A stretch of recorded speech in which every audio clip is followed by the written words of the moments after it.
It's amazing what the guy does with metal and paint. Whether it's turning a 50s sedan into a full-blown custom, we've chopped it approximately 4 inches in front and 5 in the rear. And I make sure when I chop a Mercury that the roof flows very nicely. spraying a classic Winfield Fade paint job, A Winfield Fade, that alone makes him a legend. creating a time-traveling DeLorean, Next on the course is going to be The Thing, Gene Winfield. or rocketing at 200 miles per hour across a dry lake bed. Gene Winfield is absolutely a legend out here, folks. He's been doing this for a long time. You watch the tachometer and you just keep it going straight. It's so flat you can almost see the curvature of the earth. Gene Winfield only has two goals: to be the best and to never stop. Welcome back to the show. We have Gene Winfield joining us from California. Welcome to the show. Nice to see you, Susan. Nice to see you. If you know anything about the custom car building industry, then you know who this fellow is.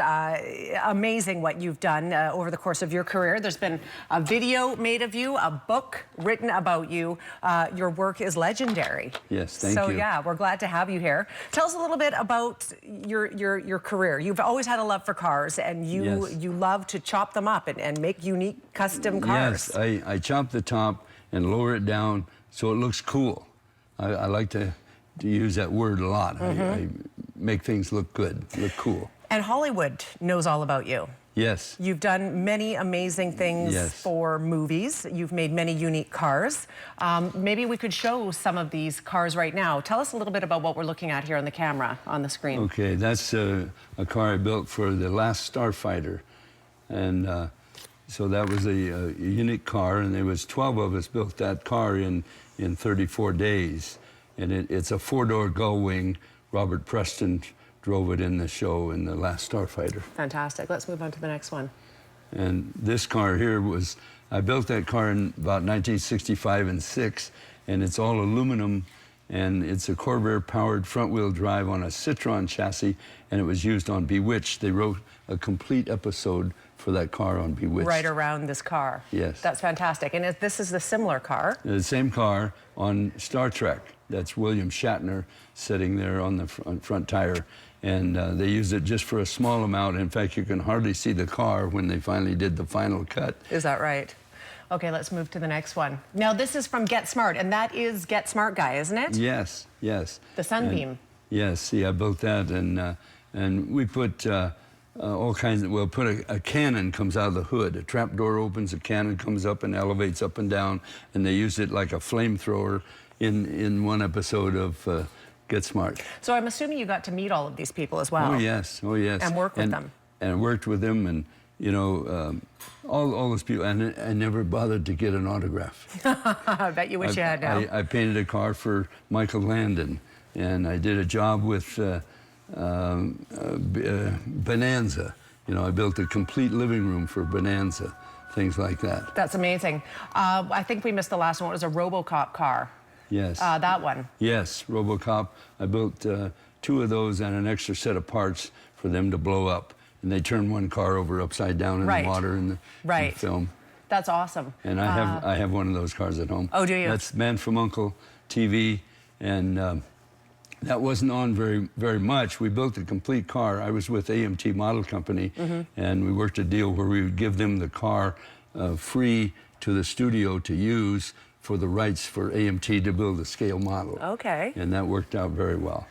Legendary, of course. That's my car again on the Batman series as the Catwoman's car. Eartha Kitt drove it for 2 episodes. She was so short, I had to extend the pedals 12 inches. No way. And did you meet Eartha Kitt? Oh, yeah. Oh, yes. How amazing is that? Oh, yes. So much great history there for you. Yes. So I'm assuming as a teenager you had this love for cars, and what built thereafter was just this amazing career for you. Yes. How did Hollywood come knocking? How did that happen? Well, I took that very car, my aluminum car, I call it the Reactor. I took that on an open trailer to LA, didn't know anybody, but I found Fox Studio, and I went up to the gate, and I conned them a little bit. I said, I heard the transportation department wants to see that car.